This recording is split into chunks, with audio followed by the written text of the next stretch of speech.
Hi friends, chicken gravy எப்படி செய்யலாம்னு பார்க்கலாமா? ஃபஸ்ட்டு கறியெல்லாம் நல்லா கழுவி எடுத்து வச்சதுக்கப்புறம் ஒரு கடாயில் கொஞ்சமாக எண்ணெய் ஊற்றி கட் பண்ணி வச்சுக்கிற வெங்காயம், கொஞ்சோண்டு உப்புத்தூள் அதையும் நல்லா போட்டு கிண்டி விட்டதுக்கப்புறம் தக்காளி பழம், பச்சை மிளகாய், இஞ்சி பூண்டு பேஸ்ட்டு அதையும் போட்டு நல்லா கிண்டி விட்டதுக்கப்புறம் நான் கழுவி வச்சுருக்க கறியும் போட்டு நல்லா கிண்டி விட்டு ஒரு 2 நிமிஷம் மூடி வச்சதுக்கப்புறம் அதையும் நல்லா கிண்டி விட்டதுக்கப்புறம் ஒரு 2 நிமிஷம் மூடி வச்சுட்டு கட் பண்ணி வச்சுருக்க உருளைக்கிழங்கையும் போட்டு நல்லா கிண்டி விட்டு மூடி வச்சிடணும்.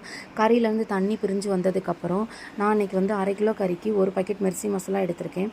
அந்த மசாலாவையும் நல்லா கொட்டி கிண்டி விட்டுட்டு கொஞ்சோண்டு உப்புத்தூளும் போட்டு நல்லா கிண்டி விடணும். கிண்டி விட்டதுக்கப்புறம் நான் அரைச்சி வச்சுருக்க தேங்காவையும் ஊற்றி அதையும் நல்லா கிண்டி விட்டதுக்கப்புறம் காரத்துக்கு ஏற்ப 1 டீஸ்பூன் வத்தத்தூளும் சேர்த்து அதையும் கிண்டி விட்டுருக்கேன். கொஞ்ச நேரம் மூடி வச்சதுக்கப்புறம் அது நல்லா கொதித்து வந்ததுக்கப்புறம் 1 டீஸ்பூன் கரம் மசாலா அதையும் போட்டு நல்லா கிண்டி விட்டுருக்கேன். அதுக்கப்புறம் அதை சிம்மில் வச்சுட்டு அதுக்கு தாளிசமணி ஊற்றுறதுக்கு ஒரு கடாயில் கொஞ்சமாக எண்ணெய் ஊற்றி கடுகு, ஒரு கைப்பிடி சின்ன வெங்காயம், கொஞ்சோண்டு கருவேப்பிலை அதையும் போட்டு நல்லா கிண்டி விட்டுட்டு பொன்னிறமாக வந்ததுக்கப்புறம் அந்த சிக்கன் கிரேவியில் ஊற்றிட்டு நல்லா கிண்டி விட்டதுக்கப்புறம் ஒரு சிம்மில் வச்சு கொஞ்ச நேரம் சிம்மில் வச்சுட்டு ஒரு கைப்பிடி கொத்தமல்லி இலையை அப்படி சாரல் போல்